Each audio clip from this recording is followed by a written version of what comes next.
Hello friends, welcome back to my channel. आज की video में मैं आपको बताऊंगी बनारसी साड़ी में ज़्यादा से ज़्यादा प्लीट्स कैसे बनाएं। ये रहा दोस्तों, ये जो मेरी साड़ी है वो मैं आपको बताती हूँ। इसकी चौड़ाई तो बहुत ही अच्छी है पर इसकी जो लेंथ है साड़ी की बहुत ही कम है। और ये रहा ब्लाउज पीस। ब्लाउज पीस के पास मैं आपको आंचल दिखाती हूँ। आंचल का जो एम्ब्रॉयडरी है वो बहुत ही कम है। बाकी मुझे इस साड़ी की जो डिज़ाइन है और इसका जो कलर है वो मुझे फैबुलस लगी। यहाँ पे दोस्तों मेरी साड़ी की जो चौड़ाई है वो बहुत ही ज़्यादा है, तो मैं यहाँ पे थोड़ा ज़्यादा फैब्रिक लेके पेटीकोट के अंदर मैं इसे टक करूँगी इस तरह से।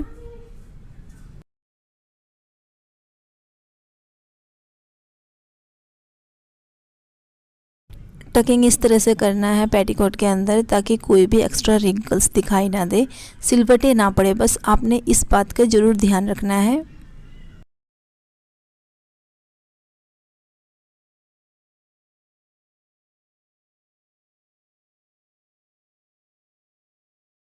फैब्रिक को पेटीकोट के अंदर अच्छी तरह से टकिंग कर लेने के बाद अब मैं शोल्डर वाली जो प्लीट्स है उसे अरेंज करूँगी।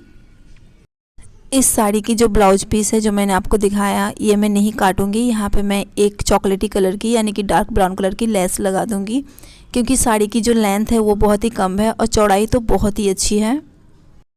मैंने दोस्तों आपको हर साड़ी ड्रैपिंग में बताया है कि पल्लू की जो प्लीट्स है उसको किस तरह से अरेंज करना है, तो मैं इस बार नहीं बता रही हूँ। आई होप आपको समझ में आ गया होगा। इतने दिनों तक आप साड़ी ड्रैपिंग मेरे देख रहे हैं। चलिए मैं फिर भी बता देती हूँ आपको। बिल्कुल ही छोटे छोटे प्लीट्स अरेंज करना है, क्योंकि ये बनारसी साड़ी है और इसकी बॉर्डर की चौड़ाई ज़्यादा नहीं है, तो हमें उसके अकॉर्डिंग ही प्लीट्स को अरेंज करना है। इसके बाद फैब्रिक को झटक लेना है ताकि जो प्लीट्स की जो रिंकल्स है वो दिखाई दे। बस आपको कुछ नहीं करना है, जो रिंकल्स दिख रही है उसे कलेक्ट कर लेना है। देखिए मैं इस तरह से इकट्ठा कर रही हूँ रिंकल्स को, तो ये बहुत सुंदर तरीके से जो प्लीट्स है वो बन जाती है। बन जाने के बाद फिर मैं इसे अच्छी तरह से एक बार सेट कर लूँगी।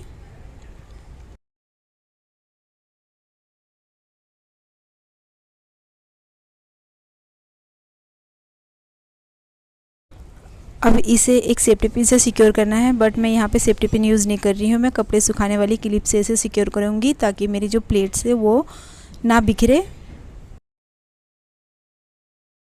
दोस्तों मुझे मेरे पल्लू की जितनी लेंथ चाहिए उसके अकॉर्डिंग मैंने उतना ही प्लेट्स अरेंज करना है, उससे ज़्यादा प्लेट्स अरेंज नहीं करना है।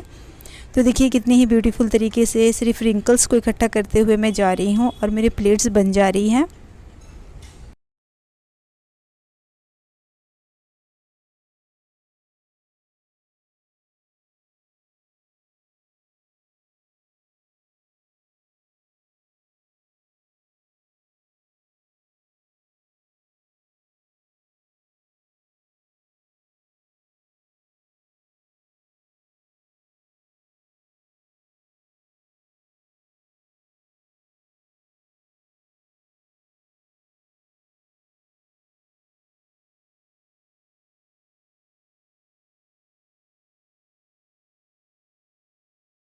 देखिए दोस्तों साड़ी की जो प्लेट्स है कितनी अच्छी तरह से बन गई और बिल्कुल बराबर है। इसे मैं इस तरह से लेफ़्ट शोल्डर के पास रखूँगी और लेंथ को ध्यान में रखते हुए अब मैं इसे सेफ्टी पिन से सिक्योर करूँगी।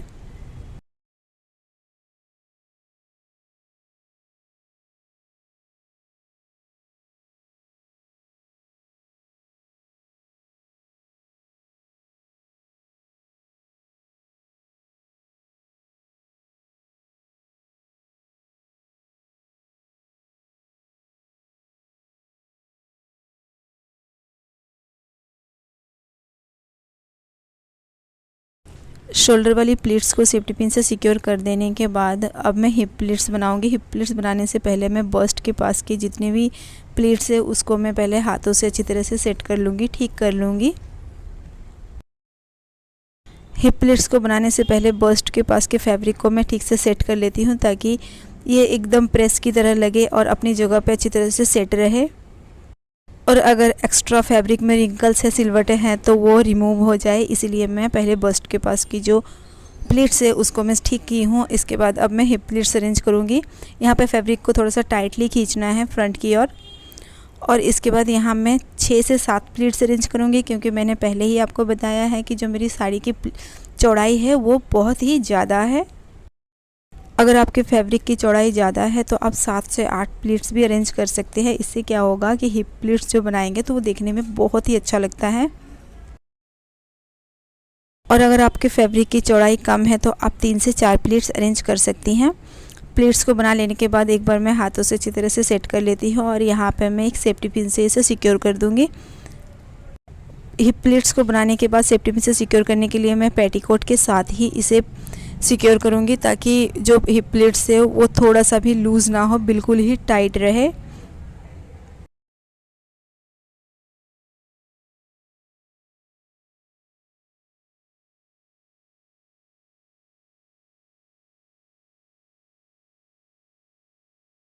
देखिए कितना ही प्यारा लग रहा है और बिल्कुल ही हिप प्लीट्स पूरी फिटिंग आई है। इसके बाद जो लोअर प्लेट्स है उसको मैं अरेंज करूँगी। लोअर प्लेट्स अरेंज करने के मैं न्यू टिक्स आपको बताती हूँ। आप इस तरह से लोअर प्लेट्स अरेंज कीजिए, क्योंकि जो बनारसी साड़ी होती है वो अपने आप में भारी होती है और अगर आप एक ही हाथ से प्लेट्स अरेंज करेंगे तो वो आप कैरी नहीं कर पाएंगे, क्योंकि फैब्रिक बहुत ही भारी होती है। इसलिए दोस्तों आप इस तरह से आप प्लेट्स अरेंज कर सकते हैं। बस आपको कुछ नहीं करना है, आपको एक हाथ से प्लेट्स पकड़ना है और दूसरे हाथ से आपको जिगजैग स्टाइल में आपको फैब्रिक को लेफ़्ट एंड राइट लेकर आना है, तो प्लेट्स इस तरह से बहुत ही आसानी से बन जाती है।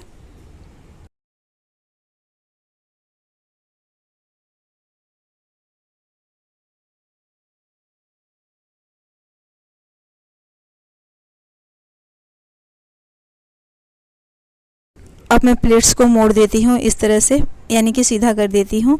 ये देखिए जो प्लेट्स है कितनी अच्छी तरह से और कितना ही घना हुआ है। अगर आप ब्लाउज पीस काट देते हैं तो साड़ी की जो प्लेट्स है वो अच्छी तरह से नहीं बनती है, साड़ी बहुत ही छोटी लगती है, लंबाई इसकी कम जाती है। तो आप कोशिश कीजिएगा जो ब्लाउज पीस है उसमें कोई लेस या कोई डिज़ाइन डाल दें, या तो फिर आप फ्रंट में जब आप पेटीकोट के अंदर साड़ी को आप टक करते हैं उस टाइम ब्लाउज पीस को ही आप टक कर लें। तो इससे क्या होगा, साड़ी की लेंथ बहुत ज़्यादा रहेगी और पल्लू हो गया, उसके बाद प्लीट्स हो गया, वो बहुत ही ज़्यादा बनेंगे। प्लीट्स बन जाने के बाद अब मैं सभी प्लीट्स को बराबर कर लूँगी इस तरह से झटक कर।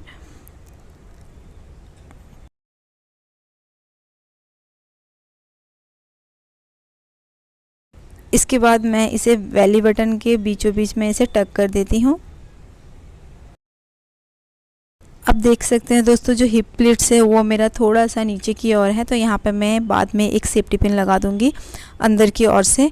अभी मैं जो लोअर प्लीट्स है उसकी सभी प्लीट्स को बिल्कुल समान कर लूँगी, यानी कि बिल्कुल बराबर कर लेती हूँ। बराबर करके एक बार हाथों से अच्छी तरह से सेट कर देना है ताकि ये अपनी जगह पे टिकी रहे। आप चाहे तो आप बैठ के भी, चेयर पे बैठ कर भी आप इससे अच्छी तरह से सेट कर सकते हैं। इसके बाद सभी प्लेट्स को सिक्योर करने के लिए मैं यहाँ पे एक सेफ्टी पिन यूज़ करूँगी। फर्स्ट वाली जो प्लेट्स है उसको छोड़कर बाकी सभी प्लेट्स को पेटीकोट के साथ ही एक साथ लेना है और इसे मैं एक सेफ्टी पिन से, बड़ी वाली सेफ्टी पिन से सिक्योर कर देती हूँ। इससे क्या होगा, जो आपने सेफ्टी पिन लगाया है वो दिखाई नहीं देगा। फर्स्ट प्लेट को हटा देना है। देखिए सेफ्टी पिन बिल्कुल ही हाइड हो चुकी है। अब जो हिप प्लेट्स है वहाँ पर भी मैं एक सेफ्टी पिन यूज़ करूँगी। यहाँ पे मैं बिल्कुल ही छोटा सा सेफ्टी पिन यूज़ करूँगी और इसे भी मैंने हाइड कर देना है। इसके बाद मैं बस्ट के पास के जो फैब्रिक है उसको मैं एक बार सेट कर लेती हूँ अच्छी तरह से। लोड सेटिंग हो चुका है और मैं अभी वीडियो बना रही हूँ और पसीना देख लीजिए बहुत ज़्यादा टपक रहा है और फ़ैन बिल्कुल ही नहीं चल रहा है। अब टाइम जानना चाहेंगे दोस्तों तो मैं टाइम बता देती हूँ। अभी 3 बज रहे हैं दोपहर के, इस टाइम मैं वीडियो शूट कर रही हूँ। प्लेट्स अरेंज करते वक्त जो मैंने कपड़े सुखाने वाले क्लिप से सिक्योर किया था प्लेट्स को, उसको मैं हटा देती हूँ अब। और इसके बाद आप देखिए बस्ट के पास कई बार फैब्रिक जो है ये ऊपर की ओर चढ़ जाती है। मैं आपको दिखाती हूँ, कई बार बॉर्डर जो है बिल्कुल ही ऊपर गले तक लग जाता है। तो यहाँ पे क्या करना है, फर्स्ट प्लेट को उठा देना है। फर्स्ट प्लेट को यानी कि हटाकर बाकी सभी प्लेट्स को एक साथ सिक्योर करके अंदर की ओर से एक बड़ी वाली सेफ्टी पिन से मैं सिक्योर कर दूंगी। ये देखिए इस तरह से। इससे क्या होगा कि सभी प्लीट्स एक जगह टिकी रहेगी और जो फैब्रिक कई बार गले के ऊपर चढ़ता हुआ नज़र आता है, बिल्कुल ही ऊपर तक आ जाती है, तो वो परेशानी से आप बच जाएंगे। दोस्तों आपसे एक रिक्वेस्ट है, अगर आप मेरे चैनल पे पहली बार विज़िट कर रहे हैं तो प्लीज़ आप मेरे चैनल को सब्सक्राइब कर लीजिएगा ताकि आने वाले हर एक अपडेट्स आप तक सबसे पहले पहुंच सकें। ये रहा मेरे बनारसी सिल्क साड़ी, जो ड्रैपिंग है वो बिल्कुल रेडी हो गया है। मैं पसीने से पूरी तरह भीग गई हूँ और पंखा पता नहीं कब चलेगा, लोड सेटिंग हो जाने की वजह से काफ़ी दिक्कतें आ रही हैं। बट जो मेरी साड़ी ड्रैप हुई है बहुत ही ज़बरदस्त हुई है, बहुत ही प्यारा और बिल्कुल ही साड़ी फिटिंग आई है। आप इस तरह से वेयर कर सकते हैं साड़ी। मिलते हैं दोस्तों नेक्स्ट वीडियो में, तब तक के लिए गुड बाय।